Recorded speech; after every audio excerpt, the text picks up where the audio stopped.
मैं देख रहा हूं कि भारत और नेपाल के सीमावर्ती क्षेत्रों को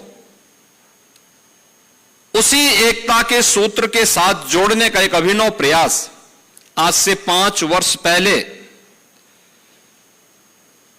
नेशनल मेडकोज ऑर्गेनाइजेशन ने इस लखनऊ में प्रारंभ किया था। 2019 में जब यात्रा प्रारंभ हुई होगी, उस समय एक उत्साह था, लोगों में एक उमंग था कि कैसे होगा, जानने की एक उत्सुकता थी। यह उस समय था जब professor MLB Bhatt ji KGMU के VC हुआ करते थे। KGMU देश का सबसे बड़ा चिकित्सा संस्थान है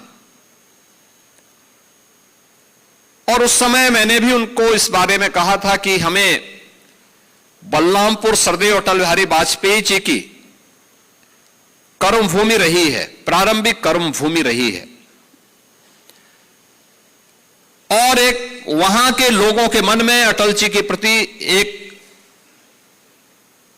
आत्मिक लगाव है। तो क्या KGMU का कोई सैटेलाइट सेंटर हम बलरामपुर जिले में बना सकते हैं? उन्होंने प्रयास भी प्रारंभ किया और उस दौरान जब बातें सामने आई बॉर्डर क्षेत्र की, वहां के लोगों की स्थितियों के बारे में, तो राष्ट्रीय स्वयंसेवक संघ के मार्गदर्शन में NMO ने इस यात्रा को महाराजगंज से लखीमपुर तक के इस विस्तृत भूभाग में निकालने का निर्णय लिया। यह वह क्षेत्र है जहां सीमावर्ती क्षेत्र में सीमा के प्रहरी के रूप में थारू जनजाति निवास करती है। थारू जनजाति दोनों ओर है, भारत में भी है और नेपाल की ओर भी है।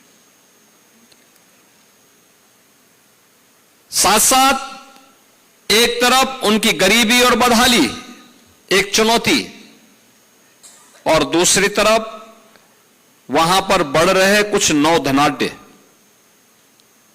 यह भी अपने आप में एक चुनौती है, राष्ट्रीय सुरक्षा के लिए गंभीर चुनौती। बनटांगिया, आप आश्चर्य करेंगे, इस समाज के दबे कुचले वे लोग हैं जिन्हें कभी ब्रिटिश कालखंड में 1905 से लेकर के 1920 के बीच में इन्हें तराई के क्षेत्र में, महाराजगंज में, सिद्धार्थनगर में, बलरामपुर में, गोंडा में, बहराइच में, लखीमपुर खीरी में, गोरखपुर में और अन्य जनपदों में तराई के क्षेत्र में जंगल लगाने के लिए ब्रिटिशर ने उन्हें वहां बसाया और कहा कि तुम जंगल लगाओ, इसकी सुरक्षा करो, तुम्हें कोई मानदेय नहीं मिलेगा, लेकिन इतनी लैंड तुम्हें वहां पे खेतीबाड़ी करने के लिए देंगे।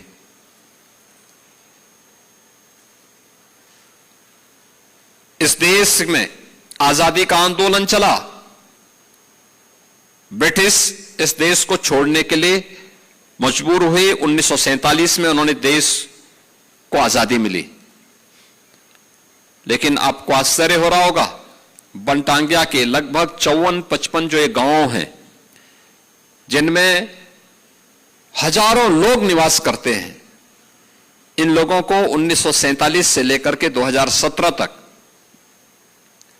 जब तक भारतीय जनता पार्टी की सरकार प्रदेश में नहीं बन गई, तब तक कोई भी अधिकार नहीं प्राप्त हुए थे। न वोटिंग राइट थी, न राशन कार्ड था, न वहां की कनेक्टिविटी थी, न वहां पर कोई सुविधा वहां प्राप्त हो रही थी।